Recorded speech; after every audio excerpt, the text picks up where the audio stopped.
안녕하세요. 얼마 전 5대 독자 손주를 본 60대 할머니입니다. 저는 서울과 멀지 않은 관광지가 많은 지역에서 숙박업인 펜션 운영을 비롯해 카페와 식당을 하고 있는 사람입니다. 이 지역 토박이로 농사 짓는 집에 시집 와서 갑자기 관광지로 개발되며 땅이 팔리면서 돈이 많아졌습니다. 그 돈으로 지역에서 다른 일 할 거리를 찾다가 시작한 장사가 때가 잘 맞았는지 잘 됐습니다. 보리밥 백반 정식집인데 남편과 열심히 일했죠. 그러다 보니 장사가 잘 되어 다른 일에도 손을 대어 펜션이 3개, 카페가 하나, 기존의 식당이 하나로 늘었습니다. 이제는 어디 가서 남부럽지 않을 정도로 벌었고 벌고 있습니다. 평생을 누리지 못하다가 최근에서야 조금씩 돈을 써보고 있습니다. 아끼다 죽으면 뭐합니까? 얼마 전 가장 친한 친구를 황망히 보내보니 구질구질하게 살아도 하나 소용없더군요. 그래서 제가 마음속으로 정해놓은 만큼만 모아지면 그때까지는 쓰고 살자라고 결심했죠. 요즘은 그걸 좀 실현해보면서 사는 거고요. 일부러 백화점도 가보고 골프도 배워보고 하면서 즐거움을 찾으려고 합니다. 펜션일이야 남편이 알아서 보시면서 관리인들을 고용해 관리하고, 카페는 중간 정산 시간과 마감 시간에만 가는 걸로 하고, 알바생들과 매니저가 영업을 맡아 하니 식당 일만 좀 도우면서 간도 보고 손님들을 살피는 정도라 시간 여유가 좀 나더라고요. 물론 자식들 몫의 재산은 다 정해놨었습니다. 둘이 똑같이 나눠놨었죠. 이제는 정말 제가 쓰고 죽을 만큼만 쓰다가 정리하면 되겠다 싶은 시기이죠. 복이라고 생각하고 감사합니다. 그런데 이렇게 모자랄 것이 없는 사람이 왜 사연을 보냈냐고요? 그러게나 말입니다. 사람이 살다 보니 별일이 다 생기네요. 그것도 자식들을 상대로 말이죠. 저에게는 딸과 아들이 한 명씩 있습니다. 제 자식이어서가 아니라 우리 아이들은 어릴 적부터 참 착한 아이들이었어요. 특히나 딸아이가 엄마가 힘들까봐 설거지 몇 빨래, 청소까지 다 하면서 학교를 다녔습니다. 초등학교 4학년 때부터요. 장사한답시고 어린 아이들 고생시키는 것 같아 못하게 하면서 제가 더 자주 집을 들여다보기도 했는데 아이가 어느새 다 해놓고는 하더라고요. 어린아이가 부모가 바빠 너무 빨리 철이 든 것 같아 고마운 마음과 속상한 마음에 아이를 혼내고 울곤 했습니다. 그랬더니 엄마, 나 숙제도 다 하고 재미있어서 하는 거니까 울지 마세요. 나 진짜 너무 재밌어서 그래요. 하며 절 안아주던 그 작은 아이 품에 안겨서 엉엉 울던 날도 있었죠. 그렇게 기특한 딸아이는 그 와중에 공부까지 잘했습니다. 항상 뭐든지 기대보다 더 잘해서 더 감사하게 한 아이였습니다. 수줍음이 많고 말수가 적던 아들은 어릴 적부터 쑥맥이라 손이 많이 가는 아이였습니다. 그 덕에 2살 터울인 딸아이가 동생까지 봐주느라 고생을 더 했을 겁니다. 그마저도 다 좋다며 표를 안 내는 아이이긴 했지만요. 그래서 그런지 아들도 저희 누나를 잘 따르고 다른 집 애들처럼 남매 간에 큰 싸움 한 번 안 하면 크더군요. 아들도 공부는 잘했습니다. 딸아이가 숙제도 잘 챙겨준 덕인 것 같아 항상 고맙게 생각했습니다. 마음이 아팠던 것은 아들아이는 제가 바빠서 잘 못 챙긴 덕인지 저와 남편은 어려워하더군요. 그래서일까요? 아들에게는 괜히 미안한 마음이 더 컸습니다.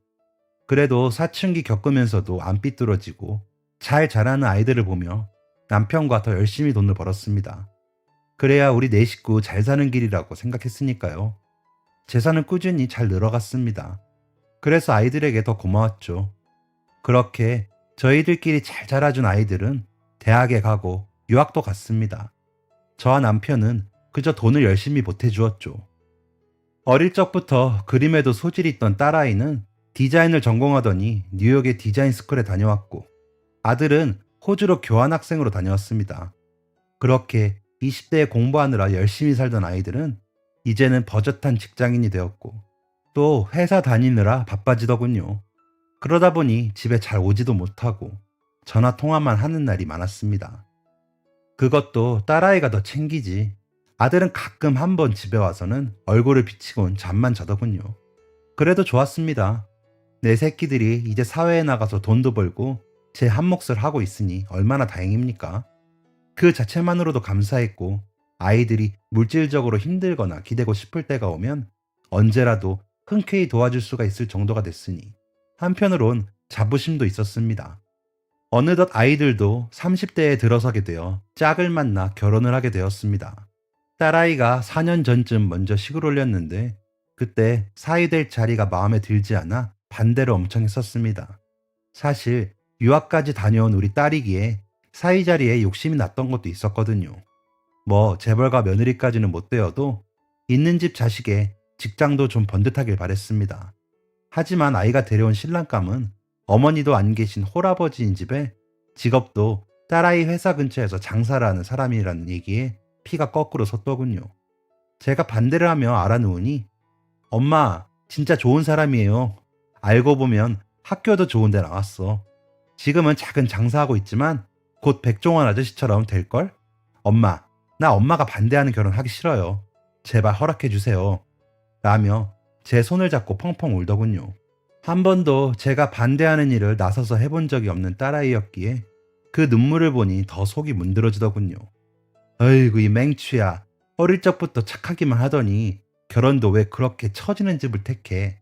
엄마는 너 고생할 거 뻔히 아니? 알면서 허락 못 해줘. 제발 이번에도 너가 엄마 말 좀 들어주면 안 되니? 라고 설득을 해보았지만 아이는 그럼 나 평생 결혼 안 할 거예요. 라며 방문을 닫고 들어가 안 나오더군요. 자취하는 집에도 안 가고 회사도 안 가고 밥도 굶으면서 사이를 그러고 있는데 이러다 아이 잡겠다는 생각에 결국 허락을 해주고 말았습니다. 다시 딸아이 손을 잡고 나타난 남자는 어머니, 지금은 제가 무능력해 보이시겠지만 5년 안에 프랜차이즈 3개 이상 오픈하면서 성공하는 모습 보여드리겠습니다. 정말 열심히 잘 살겠습니다. 라며 엎드려 절을 하더군요. 제발 부탁인데 사업한다고 집에 돈 축 내지는 말게나. 우리 딸 돈 가지고 고생하는 건 절대 못 봐. 그리고 행여나 우리 재산 생각해서 그러는 거면 애당초 꿈도 꾸지 마. 우린 다 쓰고 죽을 거고 다 못 쓰면 사회에 기부하고 죽기로 했으니까. 라고 했더니 어머니 절대 그런 생각 안 합니다. 그냥 이렇게 허락해 주신 것만으로도 저는 감지덕지입니다. 열심히 해서 꼭 보여드릴게요. 하더군요. 서글서글 웃으며 어머니 하는데 그때서야 우리 사람 같다는 생각은 들었습니다. 귀여워 보이더군요. 워낙 아들이 숫기가 없어 대면대면 하면서 말을 하는지라 친근감 있게 대하는 사위의 모습이 싫지 않았던 것 같습니다. 그러면서도 앞으로 두고 볼 일이다 싶더군요. 저희도 일을 하면서 잘 되기만 한 것은 아니었거든요. 같이 일하던 사람들이 배신하고 가깝게 지낸다 느꼈던 친척들이 사기를 치고 하더이다. 꼭 같이 장사하거나 사업한다는 사람들이 말이죠.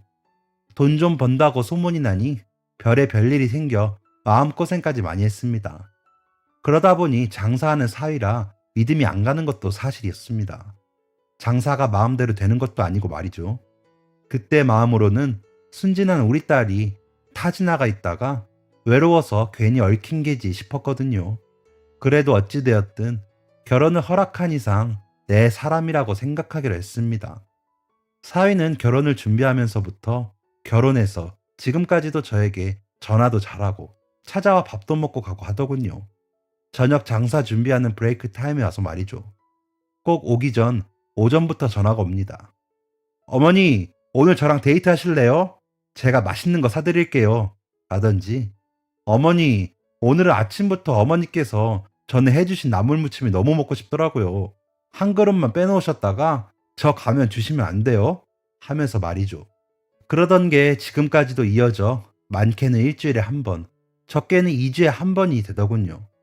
딸아이와 오는 것도 아니고 혼자서 그렇게 와서는 식당 일도 돕고 카페로 이동할 때 태워다주고 하면서 어머니 어쩌고 저쩌고 하는 모습이 이제는 귀여우면서도 고마운 마음이 앞섭니다. 본인도 오후부터 시작할 장사 준비하려면 바쁜데 괜히 시간 내서 오는 것일 테니까요. 게다가 아침 일찍 출근하는 딸아이 출근 시간에 아침도 차려주고 저녁에 와서 먹을 것까지 준비를 해놓는다고 하더라고요.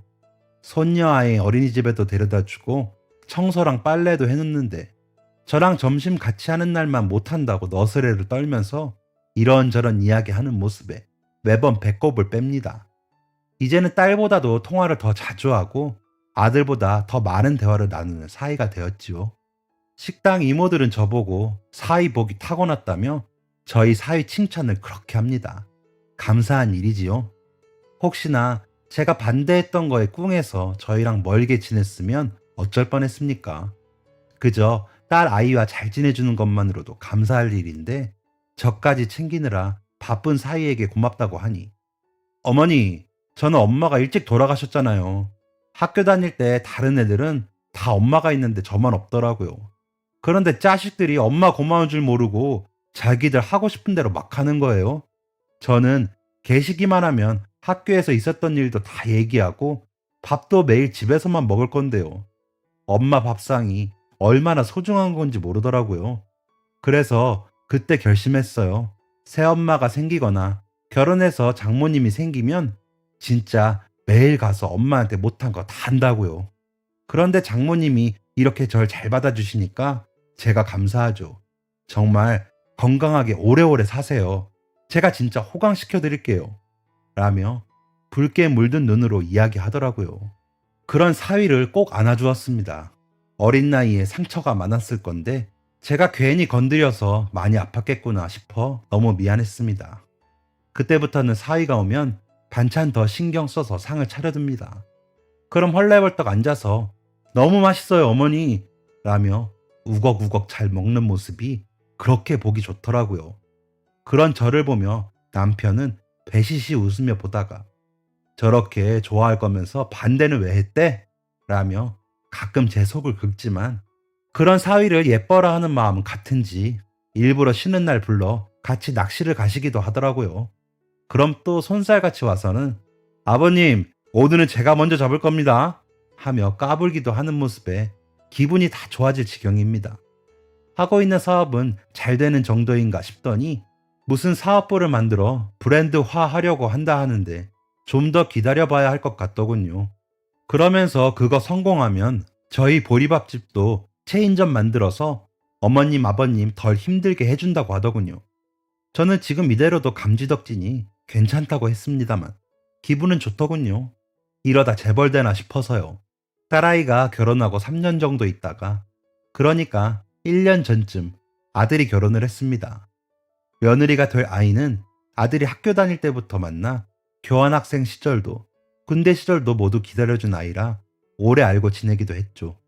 집안도 자식들에게 퍼줄 만큼은 아니지만 의지할 만큼은 아니라기에 어차피 우리가 좀 있으니 상관없다 하고 별 이견 없이 결혼을 진행시키기로 했습니다. 그런데 날짜를 정하고 보니 집 문제로 말이 많아지더군요. 저희는 아들 직장 근처에 25평 정도 되는 아파트를 전세로 얻어주려 했더니 친정 근처에 35평짜리로 매매를 해달라며 요구하더군요. 아이를 낳으면 친정에 맡기고 자신도 일을 하고 싶다고 하면서요. 두 매물 가격 차이가 얼마 나지 않아 그러마하고 해주기로 했습니다. 그 다음은 무슨 꾸민비에 예물에 요구하는 게 늘더군요. 예단 얘기는 쏙 들어가 있는 것이 좀 괘씸하기도 하더군요. 그래서 아들에게 넌 뭐 봤니? 했더니 없어요. 안 그래도 주변 친구들이 말이 많아서 좀 생각 좀 해봐야 할 것 같아요. 라더니 며칠 뒤에 전화를 해서는 파혼하겠다는 게 아니겠습니까? 아무래도 자기가 호구인 줄 아는가 보다며 씩씩거리면서요. 아들의 그런 모습을 처음 봤던지라 놀라서 왜 그래? 아무리 그래도 파혼이라니 결혼 준비하다 보면 별것도 아닌 걸로 싸워 라고 했더니 지는 혼수 2천만 원 해오면서 집도 공동명의 월급 다 가져가고 용돈 받으라기에 그러자고 했는데 어머니께 건물을 받아오래요.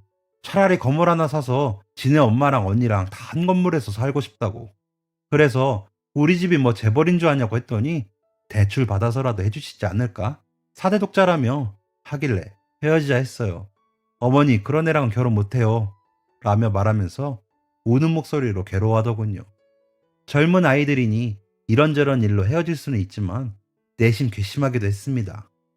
잘 꾸미고 예쁜 아이라 그 비용이 만만치 않게 들 거란 건 예상했지만 결혼하면서 아주 한몫 챙기려는 모습은 정말 실망스럽더군요.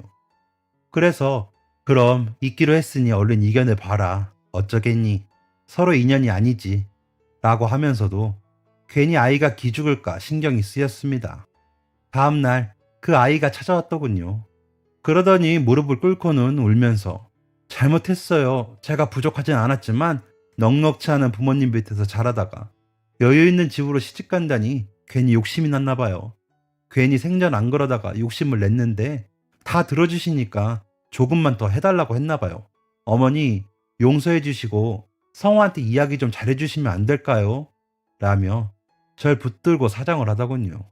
그래서 다녀갔다고 얘기는 하마 그래도 한번 틀어진 관계가 다시 이어질 수 있겠니? 큰 기대는 말아라.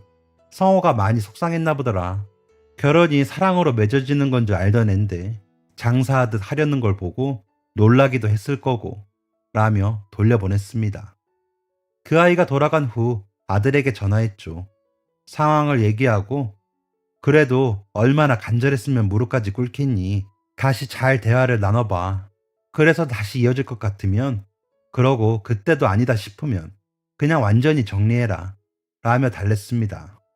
아무리 그래도 그 아이도 남의 집 귀한 아이인데 사정하던 그 목소리가 안 잊혀졌거든요. 아들은 아무 말도 않고 듣고 있더니 알았어요 엄마 아무튼 그렇게 알고 있을게요 라고 답하고는 전화를 끊었습니다. 어릴 적부터 부모 앞에서건 어디서건 본인 의사를 크게 밝히던 아이가 아니라 여자 쪽에서 만만히 봤을 거라고 생각하니 좀 골도 났습니다. 하지만 결혼까지 생각했던 연인이랑 그렇게 헤어지는 일이기에 아들이 조금 더 신중하길 바랬습니다. 사위의 경우를 보더라도 제가 만약 끝까지 반대해서 결혼이 성사되지 않았다면 지금처럼 지내지 못하지 않았을 거 아닙니까? 그래서 조금 더 신중해지길 바라기도 했습니다. 그러더니 그 다음 주말에 둘이 다시 왔더군요. 그래서 그래 서로 잘 이야기가 됐니? 라고 물었더니 그 아이가 쌩긋 웃으며 어머니 저 임신이래요 하며 초음파 사진을 내밀더군요. 깜짝 놀라 아들을 바라보자 몰랐는데 얼마 전에 알았대요. 혹시나 싶어 테스트했더니 임신이어서 저랑 병원도 다녀왔어요 라며 표정이 밝지 않아 그래서 임신 때문에 결혼할 거니? 라고 물었죠. 그러자 그 아이가 나서며 그럼 어떻게 해요? 아이를 어떻게 하라는 말씀이세요? 라더군요. 아이가 생긴 건 축하할 일이고 감사할 일이야. 하지만 아이가 생겼다는 이유만으로 모든 일이 없던 일이 되지는 않는다. 임신이 아니라 너희가 사랑하는 마음이 먼저라는 얘기이기도 하고 라고 답하자 아들이 결혼 진행하면서 이야기 나왔던 예단 예물 다 없이 하자고 했어요. 저희 반지만 나눠 낄 거고요. 집은 제 회사 근처에 투룸 오피스텔로 저희 모아놓은 돈으로 들어갈까 해요. 누나네도 그렇게 했는데 잘 살잖아요. 라며 절 바라보더군요. 아들의 그 눈빛이 너무 지치고 애처로워 보여 눈물이 났습니다. 그래, 뭐 너희가 하겠다는 대로 엄마는 지켜보마. 그리고 이왕 부모가 되기로 했다면 더 나은 사람이 되도록 해라. 그리고 집은 엄마 아빠가 해줄게. 아이도 태어날 건데 오피스텔에서 어떻게 사니? 전에 알아보려고 했던 집으로 어떤 게 더 좋은지 의논해봐. 라며 아이들을 보냈습니다. 일어서며 어머니 제가 앞으로 잘할게요.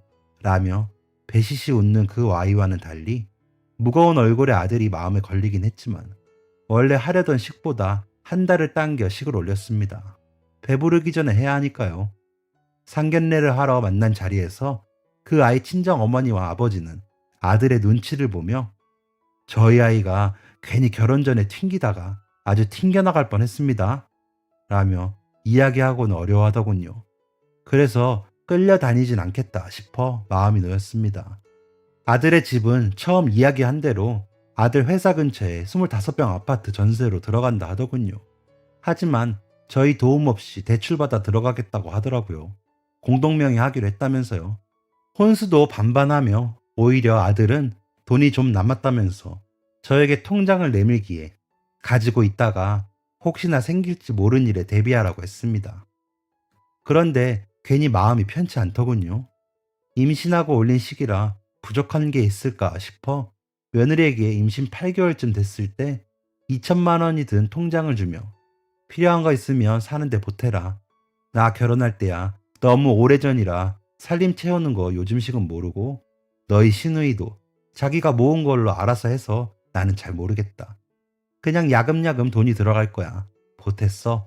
성호는 모르게 하고 라고 했더니 역시 어머님 최고세요. 어머님, 그래도 아들 손주라 좋으시죠.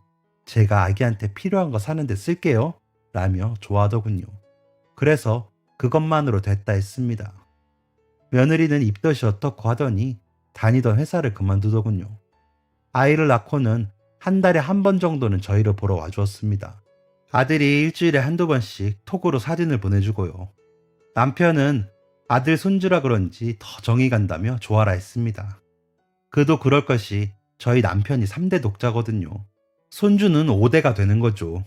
아들 말대로 이제 그만 낳는다면 5대 독자인 셈이니 유난히 귀하게 여겨지는 것도 사실이었습니다. 하지만 저는 손녀나 손주나 다름없이 예뻤습니다. 딸아이와 아들을 기를 때도 각각 다른 점은 달라서 예쁘고 비슷한 점은 비슷해서 예뻤거든요. 손녀와 손주도 그랬습니다. 손녀는 이래서 예쁘고 손주는 또 이래서 예쁘고 말이죠. 그저 예쁘기만 한 내 새끼들이었습니다.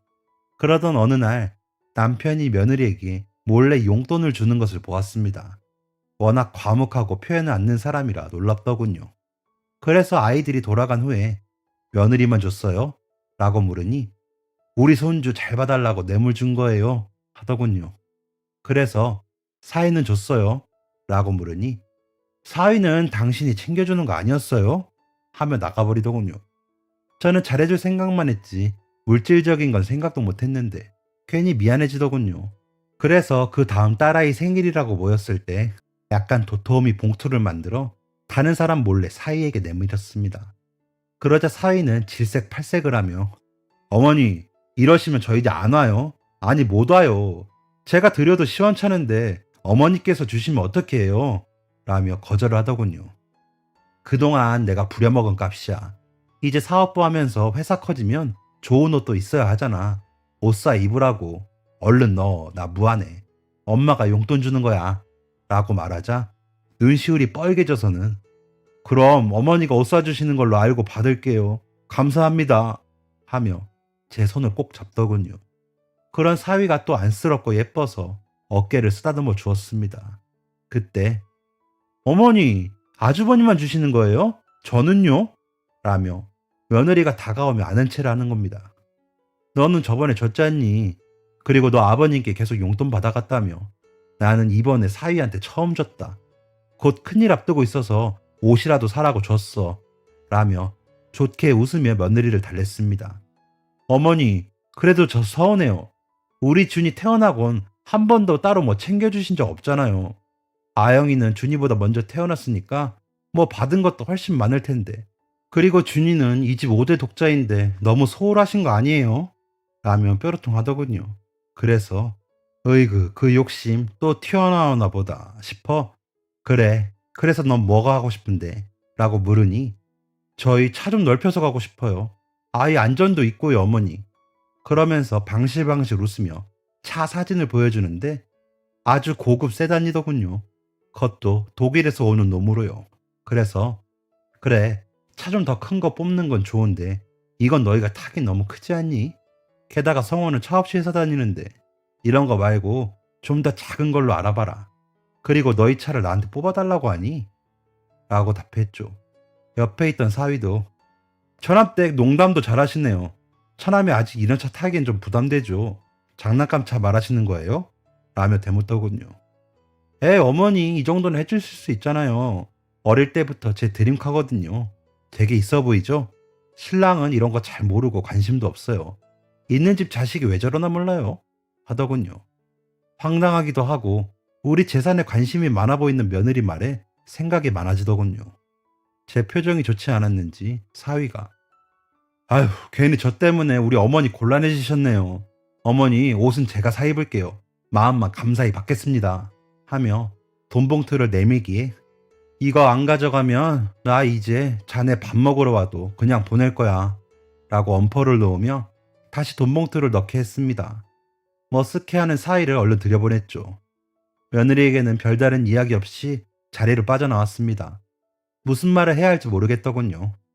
그렇게 아이들이 돌아가고 속으로 많은 생각을 했습니다. 며느리의 말이 계속 머릿속을 맴돌면서 마음이 불편하더군요. 그래서 남편에게 있던 일을 이야기했습니다. 그랬더니 남편도 표정이 안 좋아지며 별 말을 못 하더군요.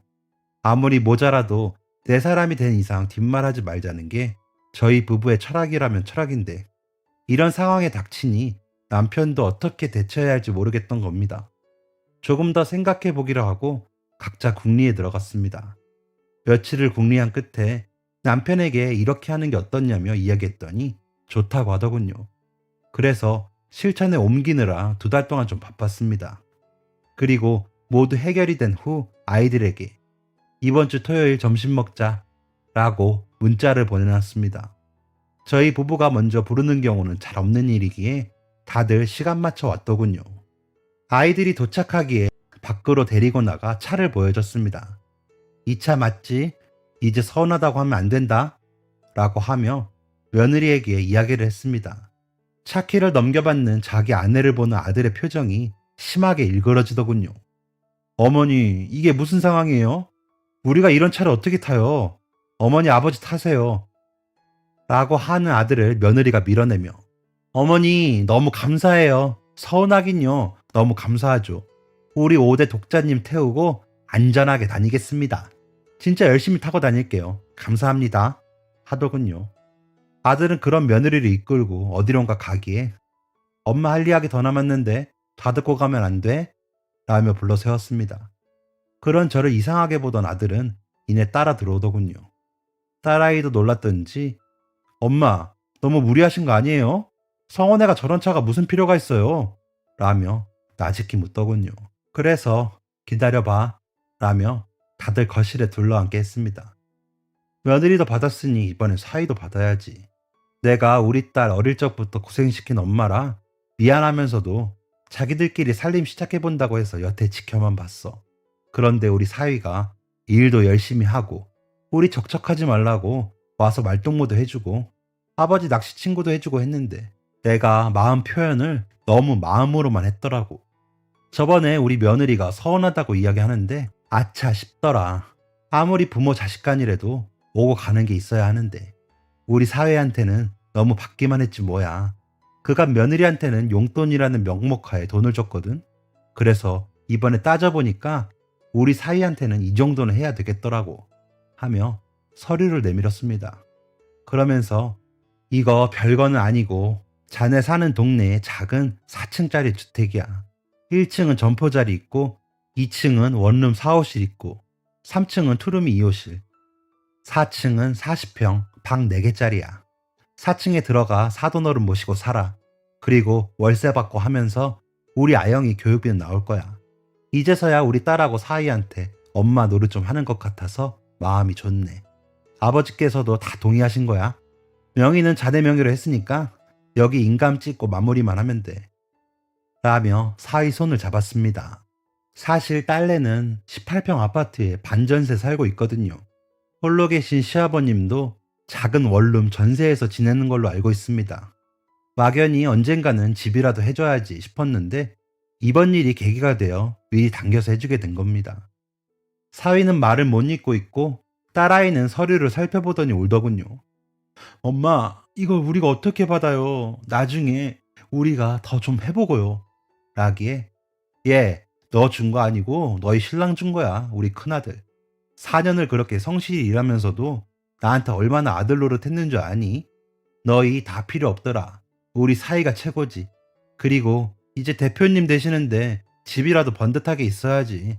그동안 못 해준 것까지 다 합치면 이것도 모자라. 라며 말하니, 그래요, 매형. 아무 말 말고 받으세요. 저도 그간 말을 안 해서 그렇지 매형한테 너무 고맙고 미안했어요. 매형은 받을 자격 충분해요. 라고 아들이 제 말을 거들더군요. 방긋 웃으며 기분이 좋아 보이던 며느리는 얼굴빛이 점점 어두워지더군요. 그러더니, 어머니, 저희는요?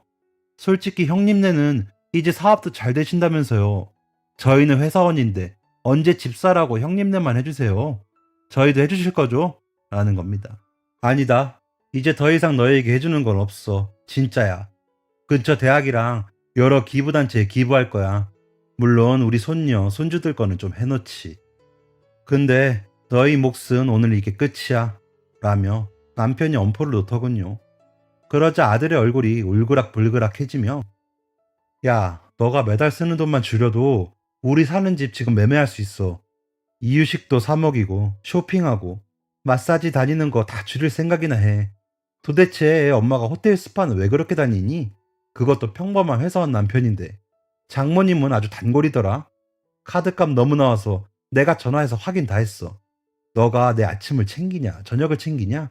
애 본다고 힘들다고 아침엔 일어나지도 않으면서. 저녁엔 살찐다고 너 안 먹는다고 밥도 안 하잖아. 그런데 우리 엄마한테 차 타령을 했어? 너가 제정신이야? 라고 소리를 치더군요. 그래도 저희끼리는 잘 사는 줄 알았는데 아들은 그게 아니었나 봅니다. 속이 뒤집어지더군요. 그래서 며느리를 보니 얼굴이 시뻘개지며 아니 지금 그런 얘기가 왜 나와? 조용히 좀 해. 라더니 저희 눈치를 보더군요. 엄마 아빠 안 그래도 이혼 생각하고 있어요. 우리 그런 얘기 주고받은 지도 오래됐고 애가 어리니까 조금만 더 참아보자 했는데 더는 못 참겠네요. 그리고 차는 두 분이 쓰세요. 나는 지금 차도 잘 타지도 않아요. 괜히 호텔 스파 들락거리면서 허세가 늘어가지고 졸랐나 본데 죄송해요. 라며 아들이 일어나니 누구 맘대로 이혼을 해? 그럼 우리 준이는 나 5대 독자 낳은 여자야. 어떻게 이렇게 함부로 대할 수가 있어? 라며 아들의 손목을 거칠게 당기듯이 잡아채는 겁니다. 그러자 지켜보던 남편이 어디서 내 아들에게 손을 대냐? 내가 그동안 너 예뻐서 용돈 줄 줄 알아? 내 아들, 내 손주 잘 좀 봐달라고 준 거다. 근데 뭐 이유식을 사 먹여? 내 아들 밥을 굶겨? 너 도대체 뭐 하는 애냐? 우리가 있는 데서도 이러는데 집에서는 어쩌겠어? 라며 소리를 꽥 지르니 그제서야 며느리는 고개를 숙이고 잠자코 있더군요. 보고 있자니 골치가 아파 다들 오늘은 일단 가라고 하고 보냈습니다. 사위는 가기 전에 절 꼭 끌어안고는 가더군요. 끝끝내 차키를 놓고 간 아들은 집에 도착해 전화를 하니 엄마 오늘 진짜 잘하셨어요. 우리 부모님 진짜 멋져요. 그리고 한 번도 엄마 아빠 돈줄로 본 적 없어요. 저 그렇게 능력 없지도 않고요. 그리고 이런 날 시끄럽게 해드려서 죄송해요.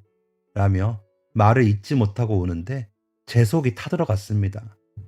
다른 건 못 챙겨도 먹이고 입히는 것만은 부족하지 않게 키운 아이들인데 장가가서 혼자 처자식 먹여 살리며 밥도 못 얻어 먹었다고 하니 속이 말이 아니더군요. 그래서 이혼할 거면 해라. 그렇게 존중 안 해주는 여자랑은 살 필요 없다. 준이는 내가 아줌마 사서라도 여기서 키울 테니까 그런 걱정은 말고 라고 했더니 진짜 못 견디겠으면 그럴게요. 아직은 좀 더 고쳐보고 정 안 되면 그땐 이혼할게요. 준이한테 나중에 덜 미안하고 싶어요. 라며 통화를 마쳤습니다. 어떻게 보면 저희 부부가 한 행동이 유치한 구석도 있었죠. 그렇다고 재산 정말 다 기부하고 죽을 것도 아니고요. 하지만 며느리의 그간 행적들을 보니 이것도 너무 약한 게 아닌가 싶은 게 분한 마음이 끓어오릅니다. 이 나이가 먹어도 참 이러네요. 아들 말대로 앞으로 두고 봐야겠습니다. 저도 저 나름대로 마음 수련이 필요하겠죠? 그리고 우리 사이는 하는 일이 정말 대박이 나서 약속한 대로 보여주길 바랍니다. 그리고 정말 될 것 같기도 하고요. 앞으로 우리 가족 문제가 다 잘 풀리길 기원해 주시면 감사하겠습니다. 그리고 더 늙기 전에 인생을 즐겨봅시다. 지금까지 사연 들어주셔서 감사합니다. 사연이 재밌으셨다면 구독과 좋아요를 눌러주세요. 감사합니다. 안녕히 계세요.